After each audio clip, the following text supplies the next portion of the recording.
Renungan pada hari ini diambil dari kitab Kejadian. Demikian firman Tuhan yang disampaikan di dalam Kejadian 39 ayat 10 sampai 20. Walaupun dari hari ke hari perempuan itu membujuk Yusuf, Yusuf tidak mendengarkan bujukannya itu untuk tidur di sisinya dan bersetubuh dengan dia.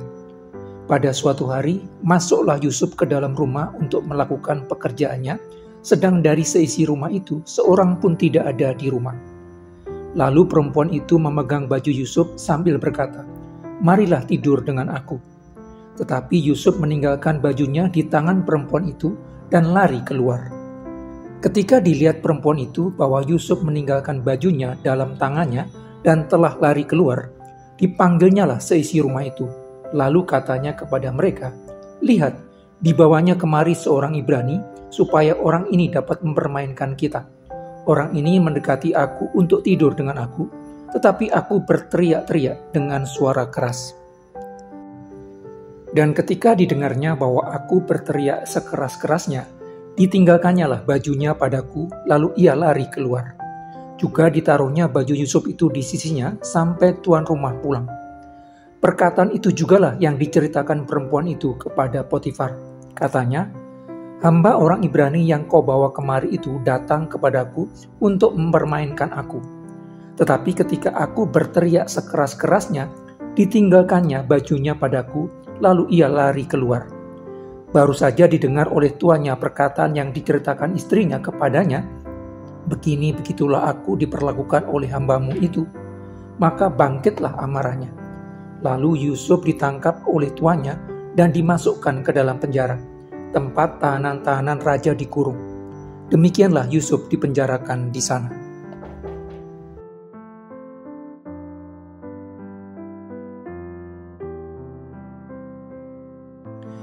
Keinginan adalah dorongan untuk mendapatkan atau melakukan sesuatu. Sedangkan kehendak adalah keinginan yang telah disirami dan dipupuk menjadi kesiapan untuk mendapatkan atau melakukan sesuatu. Ketika keinginan telah menjadi kehendak, orang akan melakukan berbagai hal yang dianggap perlu untuk mendapatkan apa yang dikehendakinya. Tetapi ketika kehendak telah menjadi obsesi, orang tidak dapat berhenti memikirkan apa yang diinginkannya dan berusaha dengan kuat mendapatkan atau melakukan apa yang diinginkannya.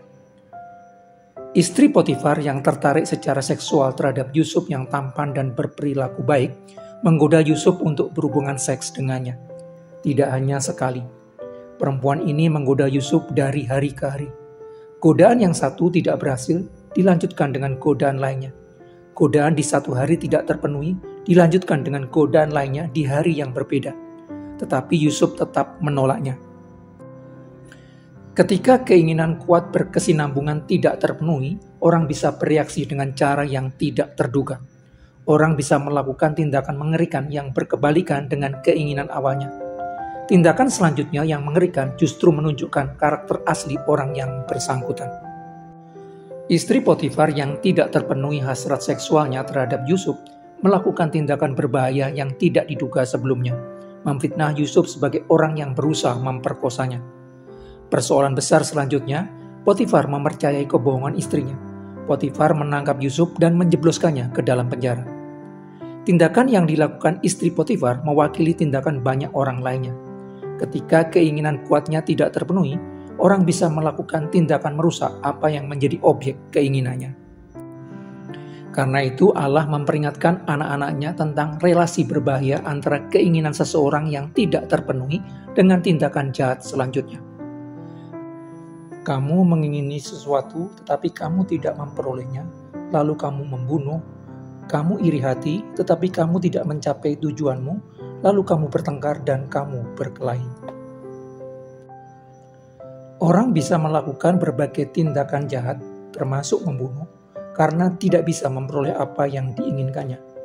Orang bisa melakukan berbagai tindakan merusak karena tidak bisa memperoleh apa yang diinginkannya. Tindakan yang sama dalam wujud berbeda dilakukan oleh orang-orang Kasdim yang menjadi pejabat tinggi di Babel yang menginginkan posisi Sadrak, Mesak, dan Abednego yang diserai Raja Babel pemerintahan wilayah Babel. Tetapi karena tidak mendapatkan kesalahan kepada 3 pemuda Israel itu, Orang-orang Kasdim lalu melaporkan penolakan Sadrak, Mesak, dan Abednego menyembah patung emas Dewa Babel. Ketiga pemuda cerdas Israel yang menguatkan hati hidup benar di hadapan Allah itu lalu dimasukkan ke dalam perapian yang menyala-nyala. Demikian pula dengan para pejabat tinggi dan wakil Raja Babel yang menginginkan posisi Daniel yang begitu dipercaya oleh Raja Babel.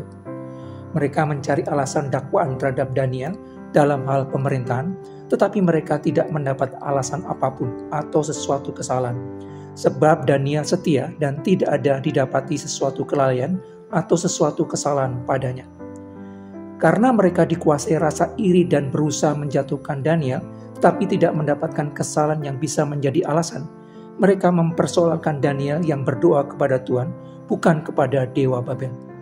Akhirnya Daniel yang menguatkan hati hidup benar di hadapan Allah itu dimasukkan ke kandang singa sebagai hukuman.